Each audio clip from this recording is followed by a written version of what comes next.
ननंद की गोद भराई पर दो अमीर वर्सेस दो गरीब भाभी का पहनावा और पकवान।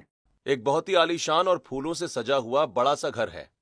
दरवाजे पर 4 नई बहुएं खड़ी हैं। आगे रिया और तान्या हैं, जिन्होंने एकदम डिजाइनर लहंगे पहने हैं। उनके ठीक पीछे राधा और सीता बहू लाल साड़ी में चुपचाप खड़ी हैं। और कांता सिर्फ रिया और तान्या की आरती उतार रही है। आ जाओ मेरे घर की लक्ष्मियों। पूरे मोहल्ले में किसी की बहुएं मेरी इन परियों जैसी नहीं है। एकदम करण जौहर की फिल्म की हीरोइन लग रही हो दोनों।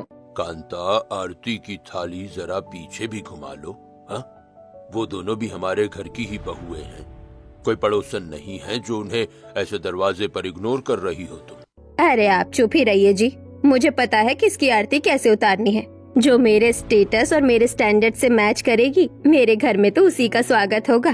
और वैसे भी वो दोनों मेरी पसंद नहीं है। घर के बड़े से हॉल में रमाकांत, कांता देवी, बेटी नेहा और चारों बेटे रोहन, मोहित, अमन और करण बैठे हैं। वाह मॉम, रिया और तान्या तो एकदम परफेक्ट है। रोहन और मोहित भैया के लिए एकदम हाई क्लास। हमारी किटी पार्टीज में तो आग लग जाएगी।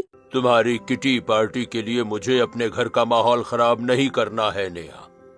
मुझे मेरे बाकी दोनों बेटे अमन और करण के लिए ऐसी दिखावे वाली लड़कियां नहीं चाहिए। मैं उनके लिए बहुत ही अच्छी और संस्कारी बहुएं लाऊंगा। पापा सही कह रहे हैं माँ। दरअसल करण और मैंने अपने लिए लड़कियां ढूंढ ली हैं। वो दोनों गांव से ही हैं, गरीब घर की हैं, लेकिन उनके संस्कार बहुत अच्छे हैं माँ। हम दोनों शादी करेंगे तो उन्हीं से करेंगे। क्या बकवास कर रहे हो तुम दोनों? गांव की गवार लड़कियां मेरे इस करोड़ों के घर में आएगी? अरे लोग क्या कहेंगे? मेरे खानदान की नाक कटवा कर रख दोगे तुम लोग। आवाज नीचे कांता। ये मेरा भी घर है और मेरे बेटों की पसंद ही मेरी पसंद है। वो दोनों गांव की लड़कियां ही इस घर की बहुएं बनेंगी और ये मेरा आखिरी फैसला है। कांता और नेहा गुस्से से वहां से चली जाती। गृह प्रवेश की रस्म अभी भी चल रही थी। कुछ पड़ोस की औरतें वहां खड़ी थीं और बातें कर रही थीं। अरे कांता, ये अपनी आगे वाली बहुओं को कुछ कपड़े तो पूरे पहना देती। ये कैसे लहंगे पहन रखे हैं? बिल्कुल उर्फी जावेद लग रही है दोनों। एक्सक्यूज मी आंटी जी, ये डिजाइनर लहंगा है जो शायद आपके पूरे खानदान की सेविंग्स मिलाकर भी नहीं आएगा। और ये फालतू का ज्ञान अपने घर की बहुओं को दीजिए, हमें नहीं।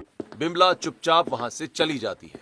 ओह माय गॉड भाभी, व्हाट अ रिप्लाई। मजा ही आ गया। इन आंटियों को तो ऐसे ही चुप कराना चाहिए। देखा जी, इसे कहते हैं स्मार्ट और मॉडर्न बहू। किसी की हिम्मत नहीं जो मेरे घर वालों के आगे टिक सके। चलो मेरी बच्चियों, तुम दोनों अंदर चलो।